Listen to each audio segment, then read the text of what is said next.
Tulip Mania, the South Sea bubble, the dot-com bubble, the Wall Street crash, and the housing crisis of the 2000s.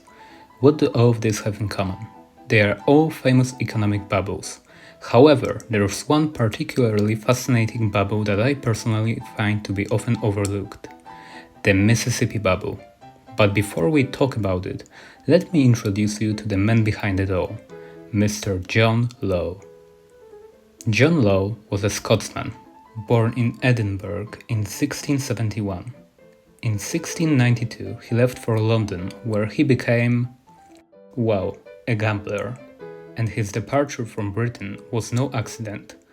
In 1694, he killed a man in a duel and was sentenced to death for murder. Luckily for Law, he managed to escape prison and flee to the perfect city for a man of his talents, Amsterdam. Amsterdam, in the 17th century, was the financial hub of Europe and pretty much the world. The Dutch had revolutionized finance, reforming their currency and introducing what some call the first central bank, the Amsterdamse Wisselbank. And they created the first publicly traded company in the world, the VOC, or Dutch East India Company, famous for being arguably the richest company in history. Law fell in love with this world of high finance, and interestingly enough, he found playing the stock market even more thrilling than his old life of gambling. After some time, Law began to see flaws in Amsterdam's system. He thought limiting the purchase of VOC stock during high demand was misguided. He also disliked the conservative approach of the Bank of Amsterdam, whose banknotes were quite literally just receipts for one's account. Law dreamed of combining the characteristics of VOC-like trading company with a powerful public bank that could issue paper money like the Bank of England. His goal was to create an entirely new financial system, but to do it he needed to find a country desperate enough to let him try. Law pitched his ideas in Genoa, Venice, Scotland, and Savoy, all in vain. It seemed his dream was over. But there was one nation, on the verge of collapse, that would welcome him with open arms.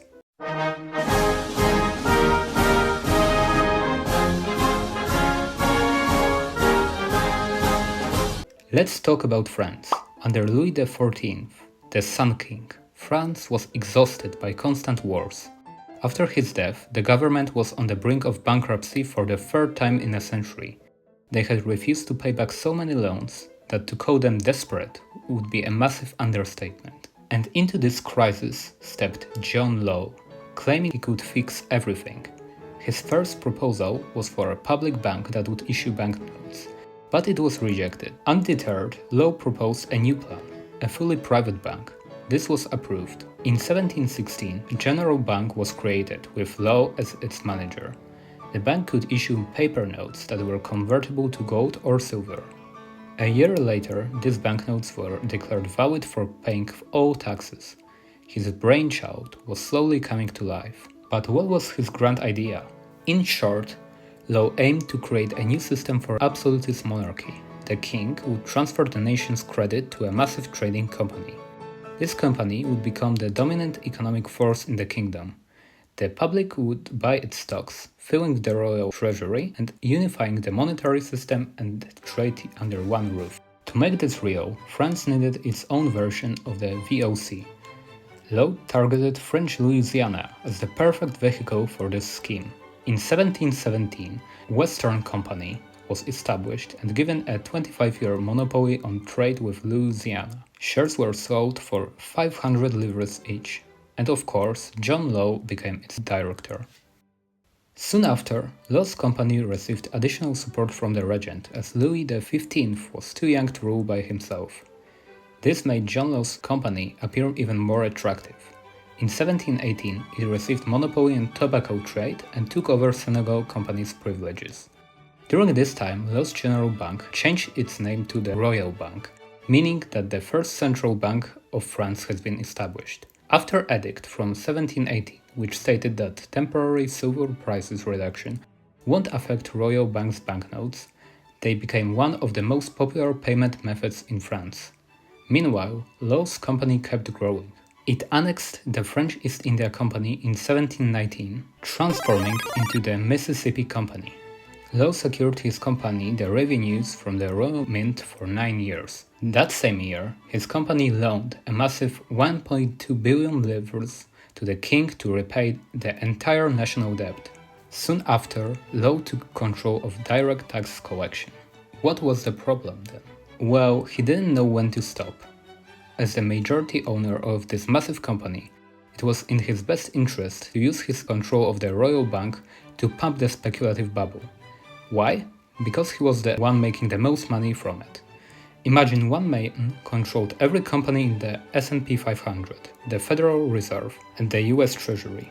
Do you think he'd raise the interest rates or taxes? What's more important, however, is the fact that even if he had a good heart, he just couldn't do it. His entire system was quite literally dependent on the bubble continuing to inflate. The costs of taking over taxes and competitors' companies weren't funded by the profits of Mississippi Company, but rather by the issue of new stocks whose prices were simply raised. On the 17th of June 1719, the Mississippi Company issued 50,000 stocks valued 550 livres each, even though their nominal value stayed at 500. In July 1719, Law issued another 50,000 stocks, this time valued at 1,000 livres each. What was the justification for such a massive raise?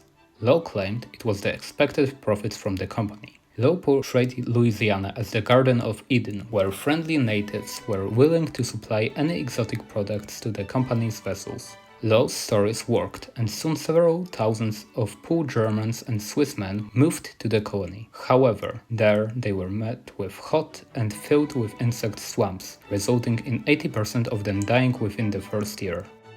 Well, that didn't quite work. Mr. Law decided to do something else. His Royal Bank would grant loan to any investor that wanted to buy stocks as a reassurance of their validity. Prices skyrocketed. On August 1st, 1719, shares hit 2,750 livres. By August 30th, they were at 4,100. In early September, 5,000. Law kept issuing more shares. By autumn, prices exceeded 9,000 livres, and in December they peaked at an astonishing 10,025 livres. The public fell into a frenzy. Everyone wanted a piece of this miraculous, ever-rising investment. However, this was creating massive inflation. Consumer prices sometimes doubled compared to 1718, a direct result of the constant money printing. Soon, it was discovered that the supply of banknotes was 4 times larger than the gold and silver backing them. People were slowly returning to gold and silver. This got Law upset, as he wanted to keep his banknotes as the main means of payment. But he couldn't do much about it. Law's world was falling apart. Smart investors were pulling their money out. In a desperate move, Law pushed the regent to sign a deflationary edict which abruptly cut the share prices from 9,000 to 5,000 livres and halved the amount of banknotes in circulation. The public was furious. The country became unstable. Law was forced to resign. His bank was closed and he was placed under house arrest. For a short period of time, he was put back to save the financial system he created, but after a short spike in company stocks, they kept going down from 6,000 in June to 2,000 in September and finally to just 1,000 livres in December. Mr. Law, in his typical fashion, left the country. His actions destroyed French finances, created a deep public distrust of paper money and stocks for generations to come, and arguably played a part in creating the conditions that led to the French Revolution decades later.